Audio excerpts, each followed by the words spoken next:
There was an abandoned factory near a train station that recently had been torn down. A couple of years ago, when it was still standing, it was dilapidated and tagged all over. It looked nice and abandoned. After crossing the train track and hopping a few fences, we got to where the door once was. It was now a boarded up hole. We cranked our crowbars to get it off, and once we did, we found a huge open space, everything stripped, copper wiring and such. Everything dusty, and wooden bits rotted.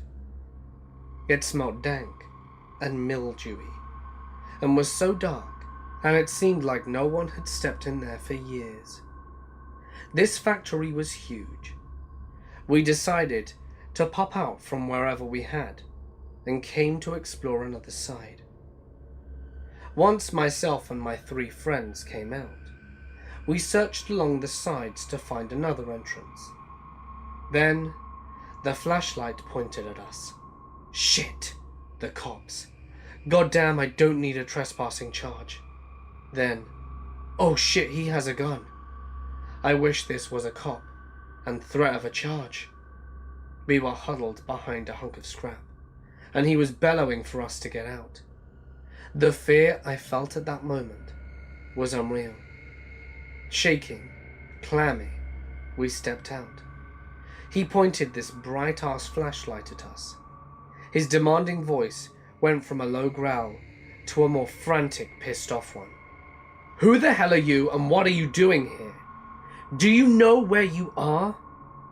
One of us, the calmest in our misguided Scooby gang, said confidently that we will leave and never return, and to please allow us to. He says he'll walk us out, which was less walking us out, more so blinding us with his flashlight, and directing us to jump the fences and walk away, with his gun pointed at us. Having my back turned towards this weapon-wielding man was terrifying. My option was to do what he said, and hope that he wouldn't shoot. The obvious one. But having to trust that he wouldn't mess us up while vulnerably climbing the chain-link fence in the dark will always stay with me. I don't know if there were people maybe taking meth, or what was being done in that factory by its apparent occupants. It's gone now, but that memory gives me chills whenever I pass there. I have a few more instances with abandoned places, but this was the most traumatizing. On another occasion, the same group of friends and I would visit this big, multi-level building that was up in the mountains. It was supposed to be a rec center or country club, but it was stopped in the midst of construction because of the outdated and hazardous materials being used. I believe this was because of asbestos, and a building was built elsewhere, but this one remained because of financial reasons. On the drive to get there, you pass by some beautiful mountain homes, and then up a half-mile long dirt road, but without any lights on, as not to disturb the neighborhood. We would go into this concrete and metal structure late at night, breaking open glow sticks and flinging them around the rooms, and spray painting and other kid shit. We frequented it until this incident. The group that had gone there was smaller than our usual, 4 or 5, and was just me and 2 other friends. We were equipped with a lantern, a flashlight, and just going to hang out. The entrance were these huge metal doors. They were extremely heavy, and it took the 2 of us to push very hard to move them even a little bit. They were always open. Everything looked normal. Usual amounts of cigarette butts and general trash. Doors open, no other cars or anything around. Everything looked as if no one was there. We entered into a room about the size of a bedroom. That is directly to the right. This one is so dark and small compared to the vast open spaces of the lower levels. So naturally, the most fun to spray glow sticks and have glow-in-the-dark shit in. There is a comically creepy book that is a pretty old children's book sitting there. It's about Mother Goose and tells little tales that we've all heard. The illustrations are super weird looking. Anyway, who doesn't love getting scared? So one of my friends picks it up because we're into this creepy book that we found and are probably going to keep it. We keep walking around the inside and hear squeaks and screeches. This is in the mountains, and this is an old building. Whenever we heard noises, our minds go to two places. It was either one, an animal or bug, or a clanky piece of metal, as these things were heavy, or two, we are in an abandoned place at night. Anything heard is going to be scary. We all smoked at the time, and went outside to the stairway that goes into a hole where there is a locked door, sat on the stairs and smoked. We heard a little high-pitched scream that almost sounded like it could be from a magpie. It creeped us out, and then we began to hear rustling and some sort of soft clomping. Very rhythmic. Almost seemed to be too much for people walking, but probably there was another person here. So we decided to scope it out. We carefully walked the perimeter, but see no people, no cars, nothing indicating that someone else would be there. When we walked to the entrance, my friend jokes that the book is haunted and causing these disturbances. She says that she better give it back to the ghost so it won't get mad or something, and throws it towards the entrance. It lands, opens, and flips a couple of pages. The night was still very still, not breezy or windy, and we started to freak out. We feel a little unsettled and unsure if we should go back in. We also lost our lighter, so we only had our flashlights, as we couldn't light our lantern anymore. Then, this huge creak. One of the doors is shut. How that happened without us hearing is beyond my comprehension, as we would have definitely heard it. It's extremely loud. The other door, this heavy-ass door that is damn hard to move even one bit, is closing on its own, fairly quickly, and glides shut with a loud bang that makes us all jump. We booked it at that point, ran into the car, and never went back. It doesn't seem that scary to recount, but damn, when I think about what I saw, I feel sick. I have horrible nightmares about this place, when the outcome is much more grisly, so that doesn't help. It was my first night in a new city, and I called my mother to tell her that I had arrived safely. She tells me that the girl I dated when I was 17, as I was now 23, and hadn't heard a peep out of her in 5 years, called out of the blue looking for me, and left her lumber. Lonely and bored, I rang her up, and had a strange catch-up session. She told me she was engaged to a woman, and that her life after we broke up was a series of unfortunate events. We hung up on pleasant terms, with no plans to keep in touch. 3 days later, I am exiting my building, and who is standing there in the rain, waiting? Yup, her. She had flown 2,500 miles in the middle of the night because she thought we were destined to be together. She told me how she was so torn up about us not being together that she had pulled out all of her pubic hair. She also bought her fiancé, who was as crazy as she, and was urging my ex to have a baby with me. I calmly tried telling her that this was insane and that I had no interest in any of this, when out of nowhere it all goes black. I wake up to chaos, and my doorman is holding the fiancée down waiting for police. Turns out, she'd hit me on the back of the head with a full bottle of champagne that they'd bought to celebrate with us. Arrests were made, and restraining orders followed.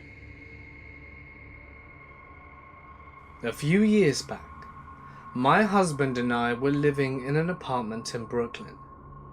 One night, we decided to check our neighborhood sex offenders registry, and we discovered that an offender lived in our building.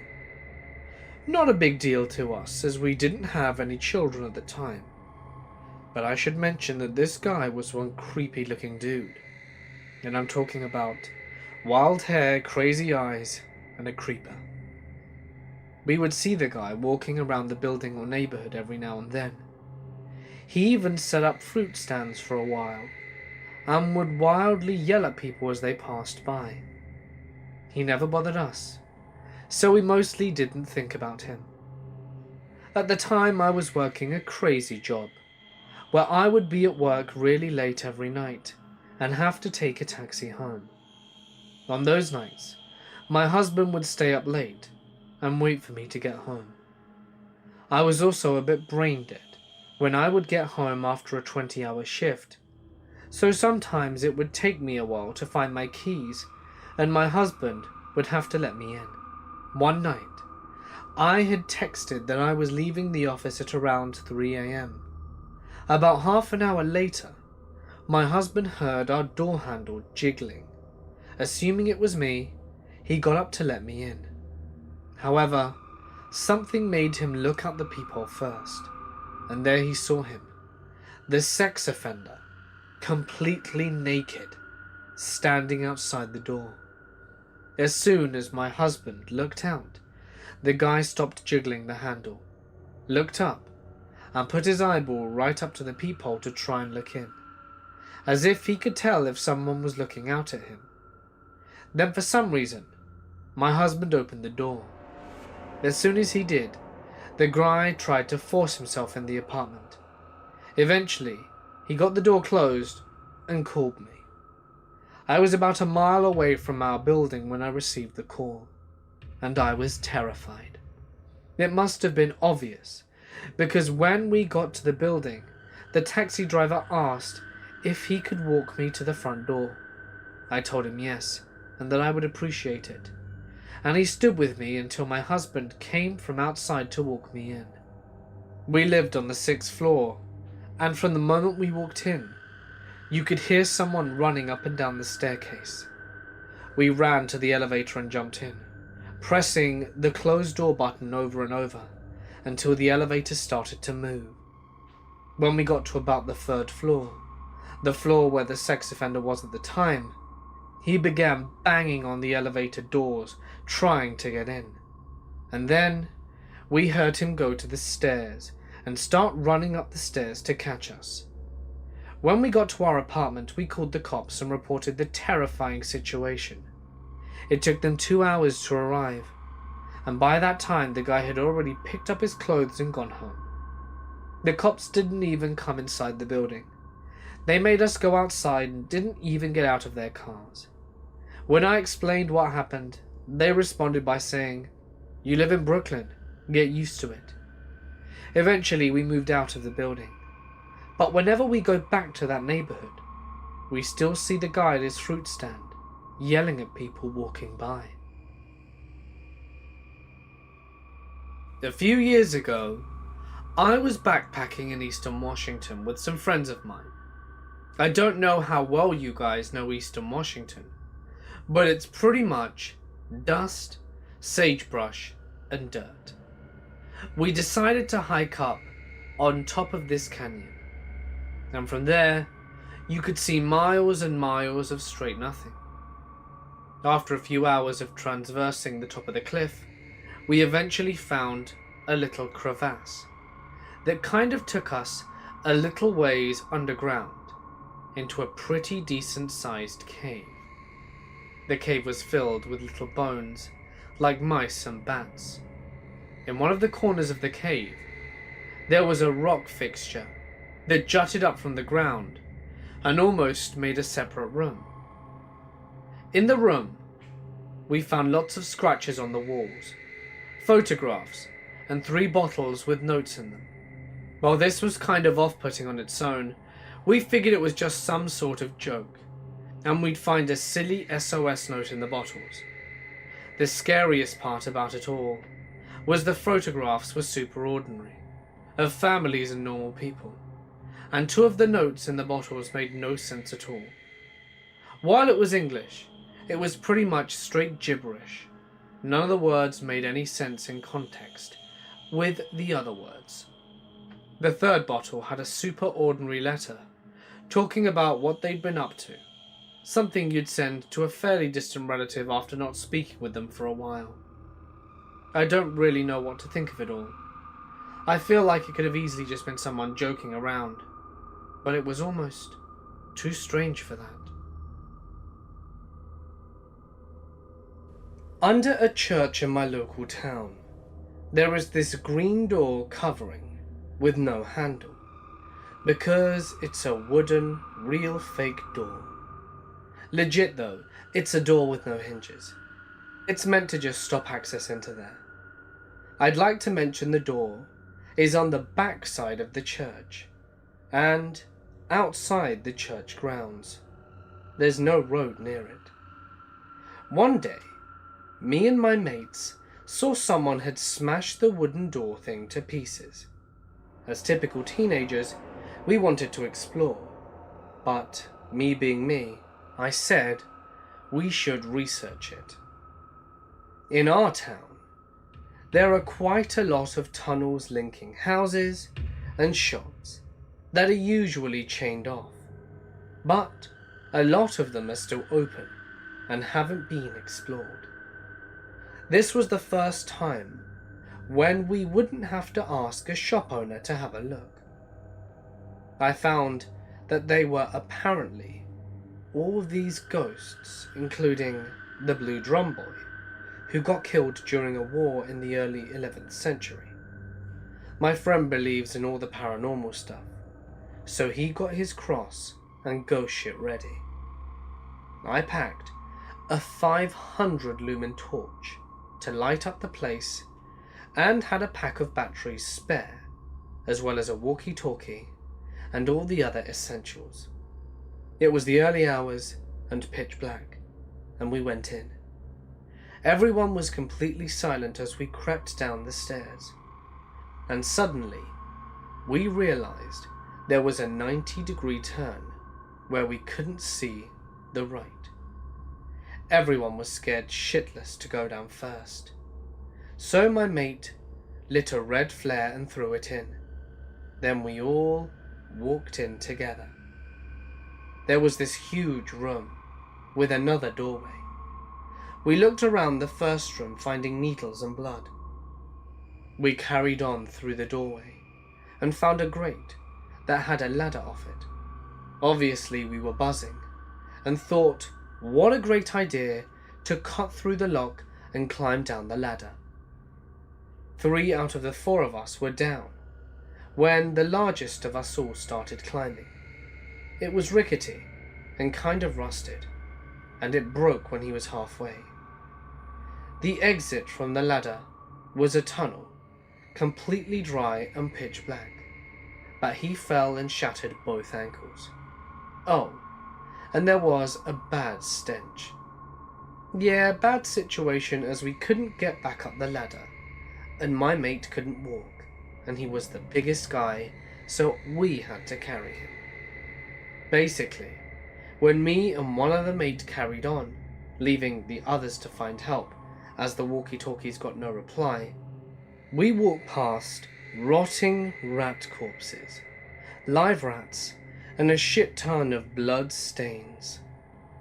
After about 30 minutes of walking, after about a mile, we found a crossroad. Straight, left, or right. Basically, left was a dead end, right was a dead end, and straight had a ladder. The ladder was rusted, and we were scared to climb it. But I climbed it, and found someone with a needle in their arm, dead. Their face was rotting, and I was about to be sick. The ladder led to identical rooms, but no lock on their grate. I went back down the ladder, got the others to come back, and we managed to get my large mate up and out and took him to the hospital. We couldn't say where we went or talk about the dead guy, because we knew it would be trespassing. We had a neighbor before who was possessed by demons. Apparently, she made a deal with a demon when she was younger, but it followed her. When she got possessed, 4 or 5 men were holding her down, but she trashed them like toys. A pastor was called, as the whole neighborhood watched, and when the exorcism started, her body twitched and spasmed.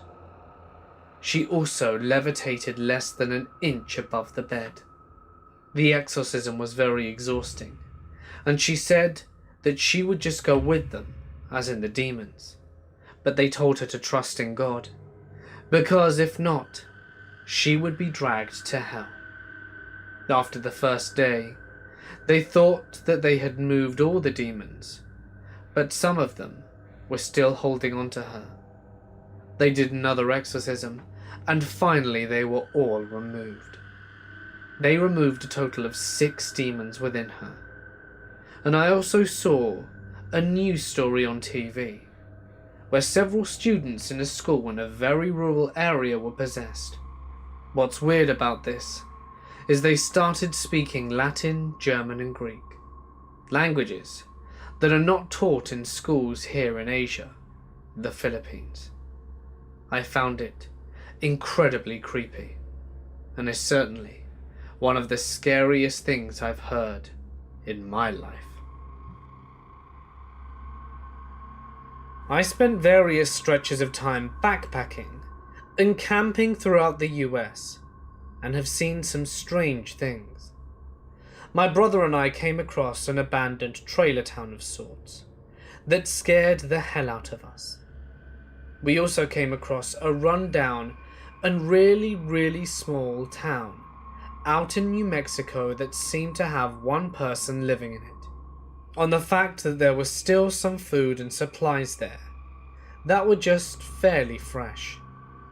We spent a couple of days there trying to find the person, just to find out why they were staying in the town, and we never found a soul.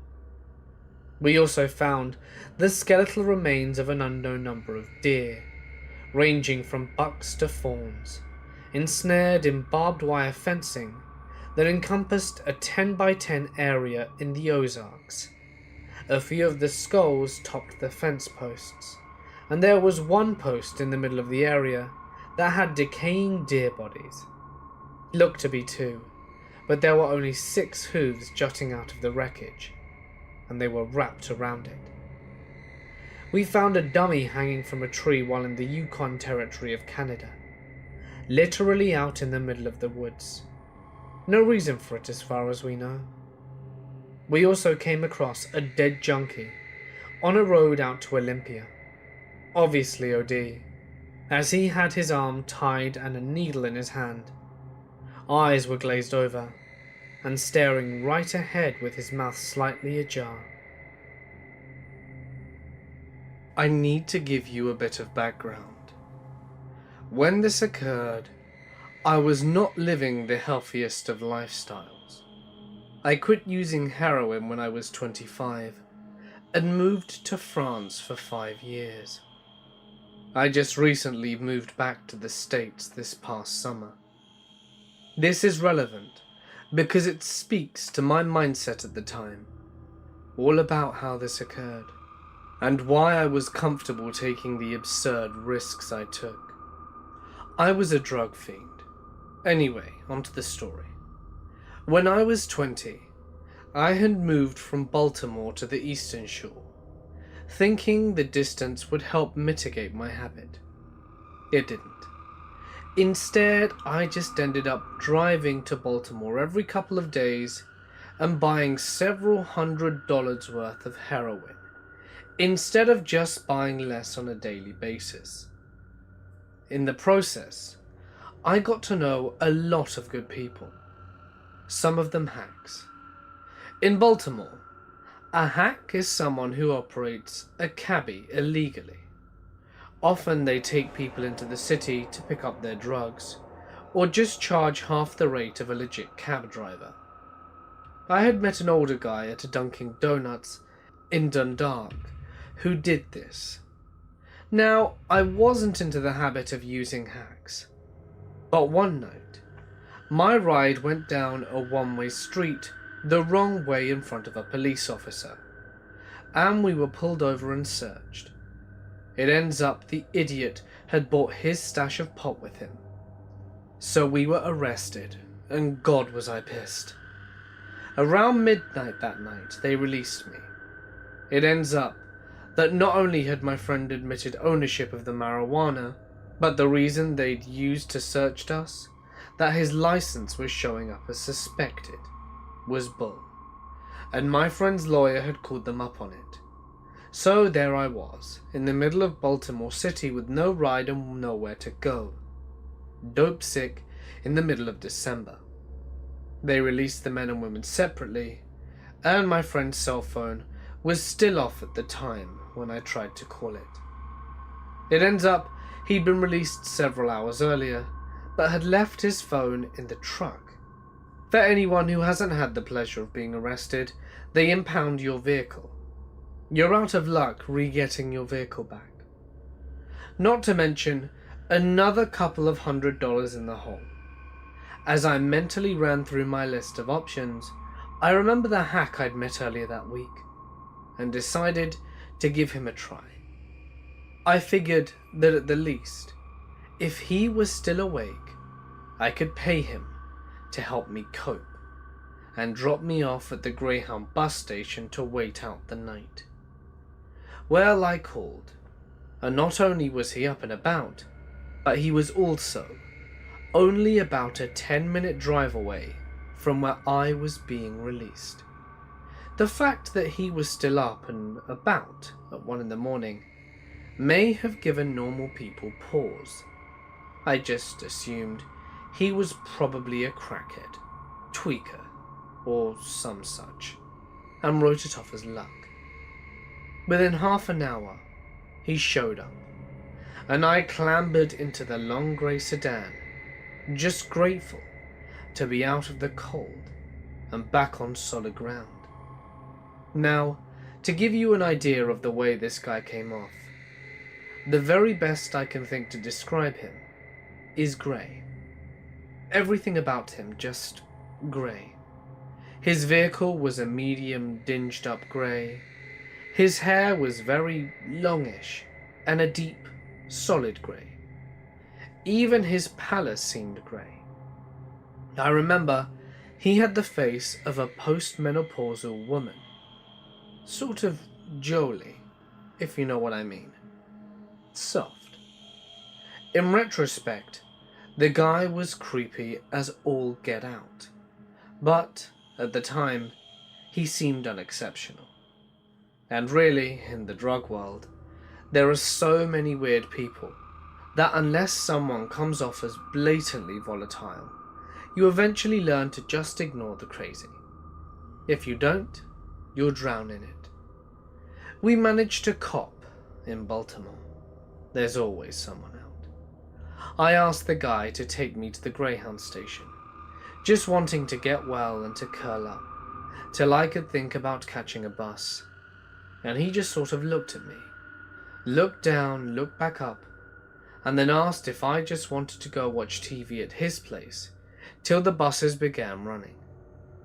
Looking back, I remember feeling a bit hesitant, but the man seemed so unexceptional, such a non-entity, that I couldn't imagine him being a threat.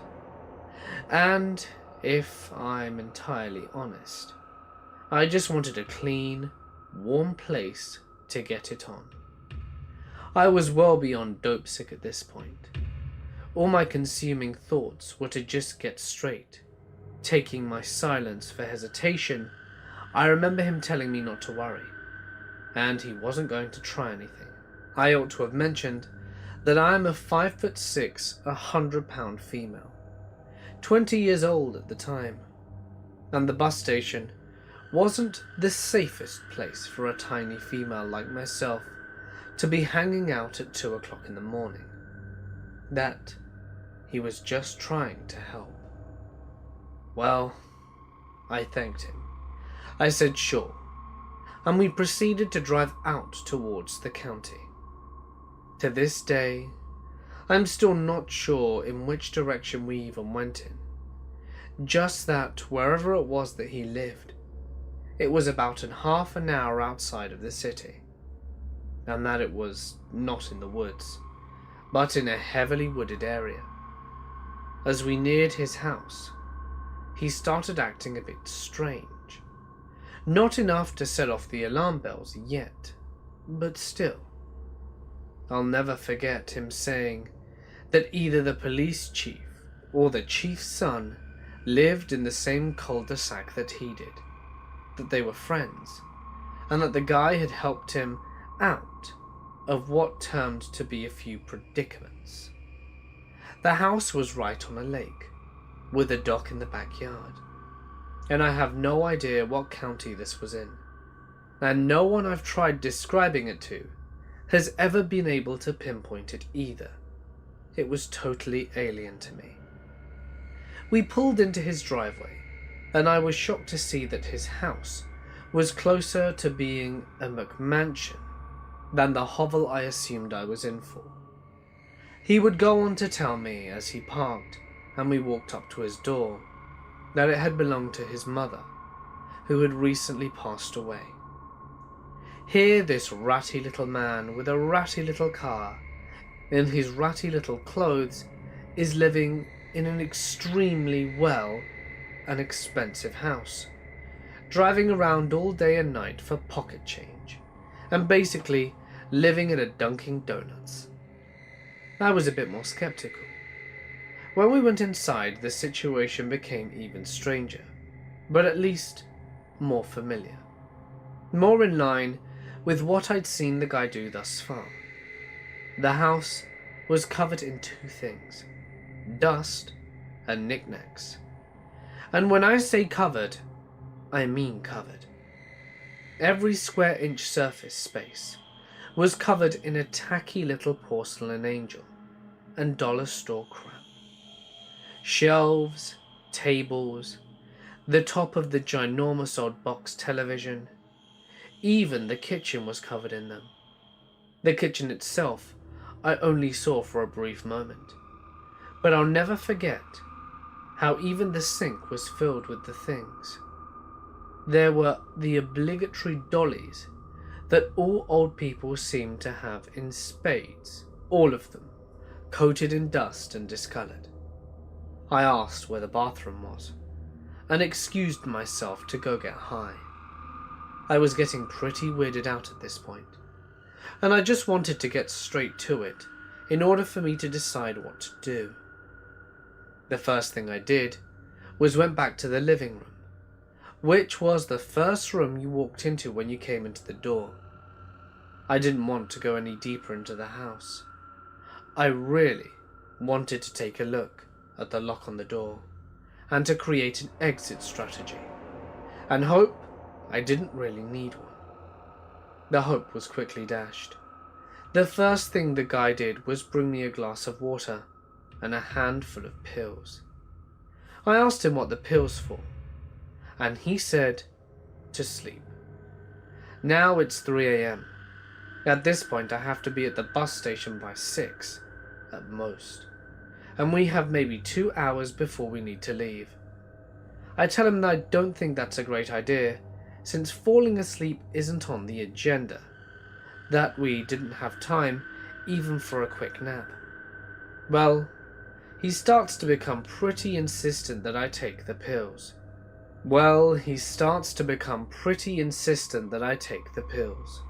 Believe me, If we weren't so out in the middle of nowhere, not to mention it being December and bitter cold at this point, I'd have booked it.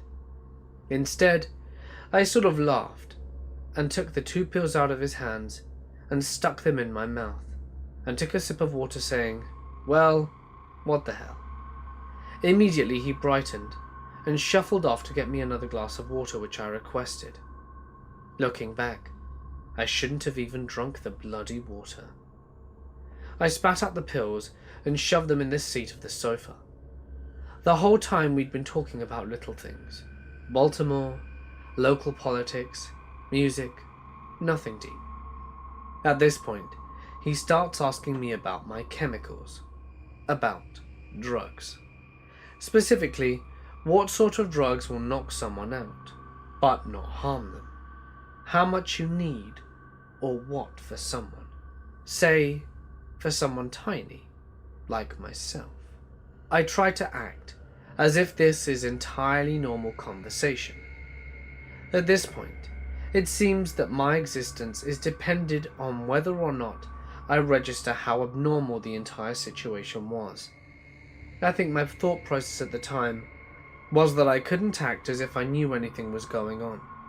And as time went on, which you'll see what I mean in a bit, was that I couldn't act as if I knew what was going on. That I couldn't act as if there was anything strange or alarming occurring. That he would be stupid to let me leave, and let me live, if he knew that I knew exactly what was going on here. That I need to seem like a non-threat. The whole time we are having this discussion, by the way, the guy kept trying to get behind me. At one point he succeeded and started rubbing my shoulders. I just laughed, said I wasn't a fan of massages, and that I needed to run to the bathroom. When I came back, I made sure to sit on the side of the sofa that was against the wall, and I'm looking around for a phone. But I don't want to ask for one, because I don't want him to know that my cell phone is dead. Yeah, another great stroke of luck. My cell phone had died about 5 minutes after I called the creep to come and pick me up. Now this whole time, the guy had been pacing around the living room, sitting for a few minutes, only to get back up again, walk back and forth a bit, and then, of course, sit down. He'd begun talking about his mother, how she collected these knickknacks, and how she'd died, a heart attack, and how he'd been thinking about renovating the house, but hadn't had the heart to make any changes to anything yet. So he says he wants to show me something. He wants to show me the upstairs. Why I didn't run screaming out of that place I didn't know. I think part of me was still very much hoping that I was misreading the situation, and this guy was just lonely and creepy and socially maladaptive. Not actually dangerous or anything. But here we were, yet one more horror-filled trope coming into play. Creepy obsession with mother and bizarre dust-filled house, perfectly preserved in memory of her, down to the last glass that she used sitting on the kitchen table. I shit you not. And now the guy wants to show me the upstairs. He wants to show me her room. So I follow him up the stairs. At first, he makes it obvious he wants me to go up before him, but I wasn't having any of that. We get to the second story, and there were 3. I never made it to the third, however, and turn off down this hallway, and he opens the first door to the left and goes in. Honestly, I'm half expecting to see the body of his dead mum lying on the bed or something, and find myself seriously relieved when I find myself standing in just one more dust-coated room full of crap. I don't remember much about the room. I remember the bed was made, and that I couldn't tell if the comforter was dark or just covered in so much dust that it appeared that way. He gestured for me to sit down, and I obliged. What followed was the worst experience. He sat down on the end of the bed, next to me, and began talking about his mother. After a bit, he looks at me and said, "You're so beautiful. I bet little girls really like you." I tried to lead the conversation back to his mother. He gets up and walks over to the far wall of the bedroom, starts referring to our earlier conversation about drugs and knocking someone out. He asks me what I would use to knock out a child, what I would use to keep a child knocked out for long periods of time safely. I'm trying at this point to act as if I'm still on point, as if I'm not finding this line of conversation to be dreadful, creepy, and horrible. I tell him I really didn't know. I'm just a dope friend, not a chemist. He asks about heroin, and if that would be safe. At this point I've just had it, and I think he can tell. And he says, "I want to show you something." I begin to protest, and tell him that I have to use the restroom, but he insists. He pushes on the cheap wood paneling on the wall, and a large square of it swings open.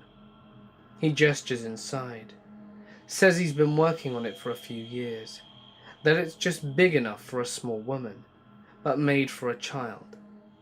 It's a sort of cot, and there are loops on the end for rope and some other restraints, I'm sure. I noped out of the bedroom and down the stairs. I didn't run, I just told him I had to use the restroom again. While I am walking, shaking down the stairs, I pull my cell phone out of my purse and mimic dialing on it. I was lucky that he stayed behind too close up the bedroom, and that the thing in the wall, so that he didn't see my phone wasn't even turning on. I pretended to be having a conversation with a friend of mine, and at that point he showed up, began loudly recounting that we had transpired the evening to my friend, and I told him how I called the nice gent we had met. I'd been with my friend Tom at the time we'd met the guy, and that he had picked me up, and that I was now at his house, but we would be leaving shortly. And then I pretended that my friend had offered to come pick me up from the bus stop, and in one respect I was lucky. The guy knew I was living out of town, but he didn't know I was living 4 hours away, or that any friend of mine would have to make that hellish long trip if they were going to come and collect me. I told my friend that I'd head out for the bus station ASAP, and that I'd see him soon. I still remember the look on the guy's face as I said that. It darkened. You know the look that snotty, spoiled little kids get when someone actually dares them and tells them no? It was like that. It was like that look, but worse. There was something almost perverse about seeing it so openly displayed on the face of a 50-something-year-old man. So I started to grab my purse and zip up my coat, all the while gibbering on about how my friend remembered him and had said to tell him hi. It seemed at the time that there were two things that were of the utmost importance at that moment. The first, to make him feel that I hadn't found him or anything he said or displayed odd. I didn't want him to think I would be some sort of threat to his plans or his well-being if he ever let me leave. Secondly, I wanted him to know that he was identifiable, and that if someone, at least someone, who could identify him, knew I was with him. This is pretty much the end of the story, although I had one more far worse encounter with the same guy a couple of weeks after. He took me to the bus station and acted shitty the entire time we were driving there. The second encounter convinced me not only that I was lucky to be alive, but that I had spent several hours in the home of a serial killer. Do I think he had done anything yet at the time that I spent at the terrifying early morning in his house? No. I think he was gearing up though, and by the second brief encounter I had with the guy, I'm positive he had. I don't know how to put it. That uncertainty he displayed me with was gone. I think by that point, he'd crossed the line. I took down his license plate number as he was leaving that morning, and I did contact a friend of mine who was a police officer, and gave him a description of the creep's house, car, his license number, first name, cell phone number, and a detailed account of what transpired that morning in his home. A year or so later, I would receive a call from the very same officer asking if I still had a record of the info I'd given him. Unfortunately, I no longer did, and the owner of the Dunkin' Donuts on Eastern Avenue that the creep usually did frequent had no information on him. The last he'd seen of him, the creep had come by to show him a car he'd purchased. It was black and a sedan, and that's all the owner knew. I was on high alert for a week or so. I'd received a couple of sketchy calls from a blocked number, but nothing I couldn't pin on the creep. My life went back to normal. My normal, at least. And after a couple of weeks I was able to convince myself that I had exaggerated the whole encounter. After all, I was still breathing. So one day, Tom and I decided to take a trip to the city to pick up my stash for the next few days. Usually when we went to Baltimore, we'd pick up about $500 or $600 worth of scramble, 70 pills low. And this would last the two of us about 2 days, sometimes 3. I had a hell of a habit. Well, on this day in particular, we decided to pick a bit more than usual. I can't remember why, but the entire trip was cursed from the get-go. We were late leaving the shore, and there was an accident in the harbour tunnel that ended up backing up traffic for a good 3 hours. By the time we made it to eastern Baltimore, my contact had dipped. I ended up getting in touch with another guy who sold out of Dundalk, so we went down to Erdman Avenue, the same Erdman Avenue of the creep's Dunkin' Donuts. And so I had Tom park in the Goodwill parking lot, so that I could go find my guy. Most of my contacts knew Tom, but this guy I was going to meet was one of those paranoid hitters, and wouldn't serve me if he even knew Tom's truck was in the vicinity of where we were meeting. So I had to hoof it.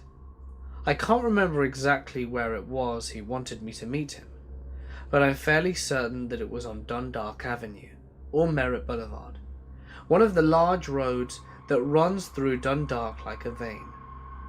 Whenever I'm in the city and I have to walk anywhere, I employ the look down, look at your feet, never look a stranger in the eye, if a car honks their horn at you, do not respond method of minding my own business.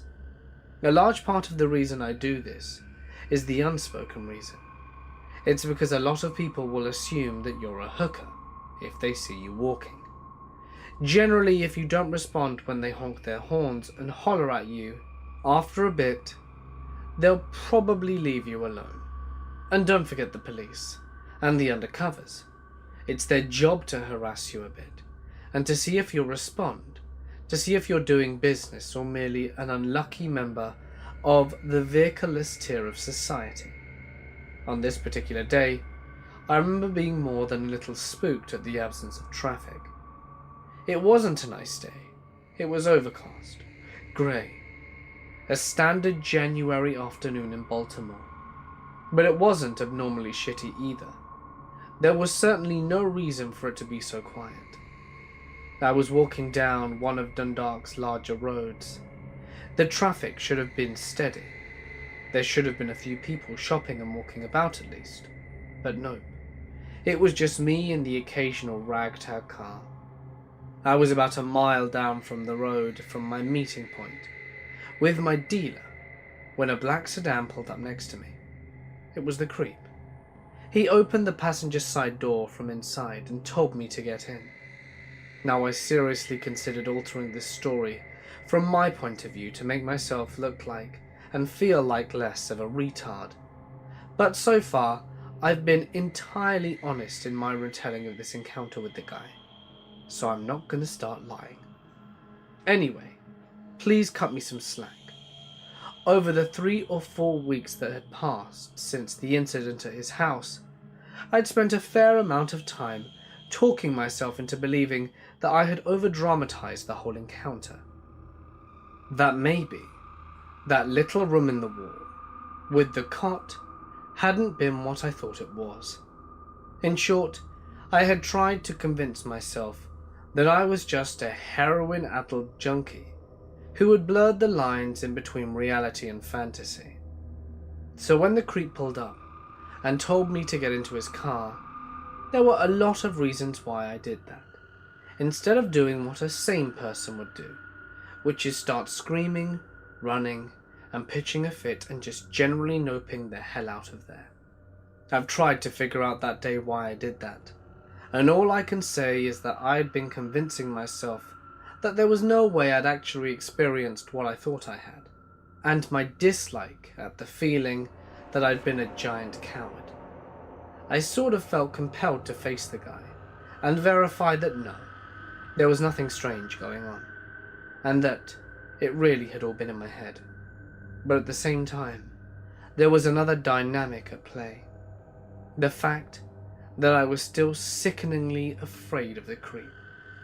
I remember pulling back from the open door of the car and looking around, looking at the whole lot of no one and nothing on the street, and thinking that if I didn't go willingly, he could easily run me down on his own. I told him I was busy, and I told him I was on my way to meet my guy, and he said that's fine. He'd take me the rest of the way and drop me off, that he'd even take me back to wherever I was going afterwards, if I wanted me to. So I got into the car. I was absolutely terrified. Then I fell back into the same routine I'd utilized the first time round, acting disoriented and high, harmless, and glad to see him. I asked him what he'd been up to, and he said in a perfectly monotone voice that he'd tried to call me, and why hadn't I answered. I explained that I used throwaway cell phones, and that I had acquired a new one since my minutes had run out on the other. Now I remember I said that I'd only been about a mile or less from my meeting point with my dealer when the creep pulled up. My hopes were pinned on him keeping his word, and actually taking me to where I needed to go. If that happened, I thought that everything would be okay, and that I didn't need to worry. But of course it didn't. When he blew through the light we needed to turn at, I told him he missed my stop. "Oh," he replied, "don't worry. I'll take you to where you need to go. I just want to talk to you for a minute first." I felt sick to my stomach. He pulled off Dundalk Avenue, and I could see that he was turning into one of those little parks that they have dotted throughout the city. Parks with jogging paths and a few token toys and swings for children. If I recall correctly, there was some sort of school or other government building in the background. I remember thinking that as soon as he slowed down just a bit, I was going to jump out of that car. I also remember thinking that I need to relax, that if he even thought for a moment that I was beginning to freak out, my chances of him slowing down or giving me any sort of out would be nil. You see, the whole time he had been going on about how he was looking for sedatives and wanted to get some Xanax, as well as a cocktail of other drugs.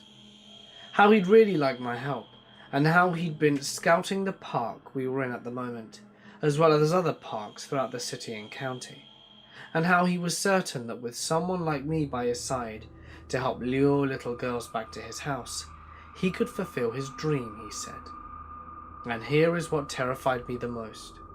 He could use the dock behind his house to get rid of the bodies. I've never disliked myself more than I did that day. The whole time he'd been talking about all of this, I'd been doing two things. One, I had begun to slouch down in the passenger seat with my eyes almost shut, trying to act as if I'd nodded out. I could only see him a little out of the slit in the corner of my eye. The whole time he was talking about this and that, and how he'd been rooted around underfoot in front of his seat. Slowly, sneakily, as if he was trying not to make any noise. So when I could respond to him, I would make a warning gesture, like move my hand to indicate I was about to open my eyes. The last thing I wanted to do was to make him feel like he'd been caught, and that he had to pull whatever it was out immediately. The second thing I'd been doing was how I was responding to his questions.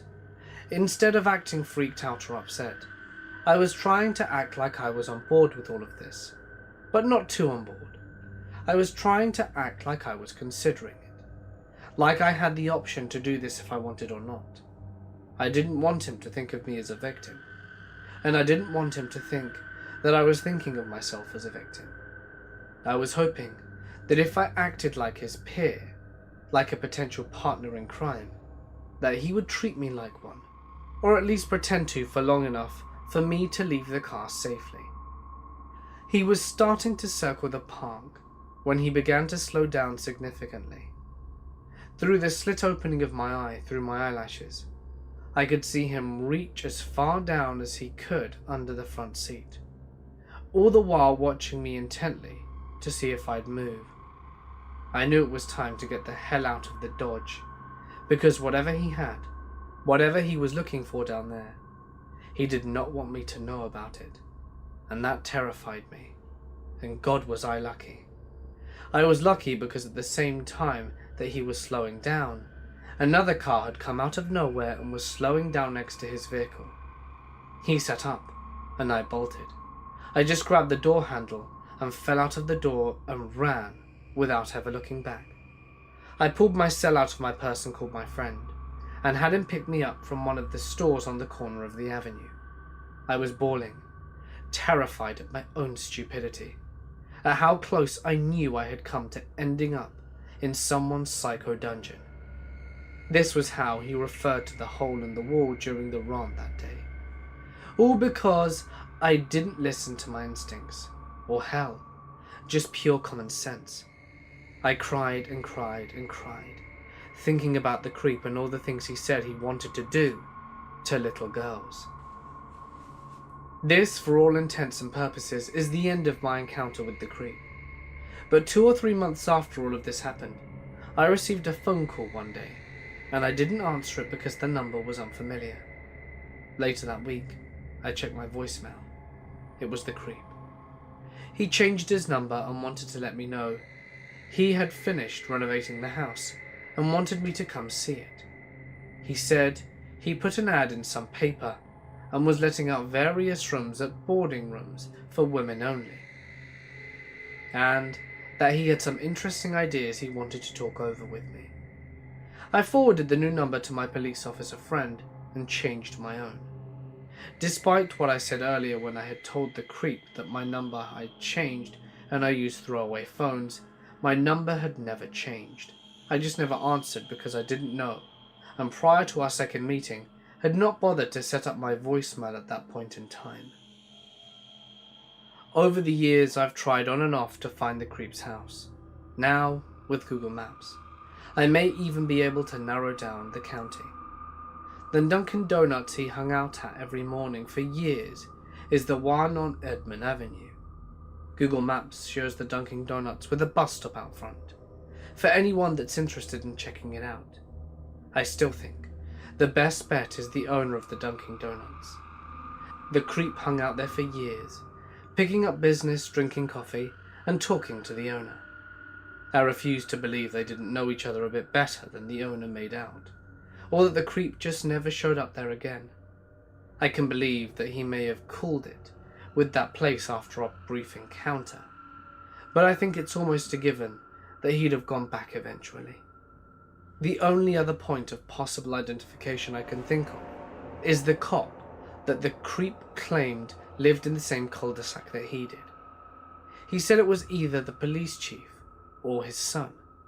I remember him seeming to find that amusing, and he laughed about his friendship with the cop. But they were on the river of the cul-de-sac, and it had to be accessed via a bridge from the main road. Beyond this recollection, I'm tapped. Anyone out there with addiction issues, you can beat them. I was a heroin addict from 19 to 25 when I picked up and moved overseas. For me, it took relocating halfway around the world to get far enough away from my addiction to overcome it. But I'm going on 6 years clean this April, and I'm thankful that my life doesn't consist of elements like the above any longer. If I can do it, anyone can.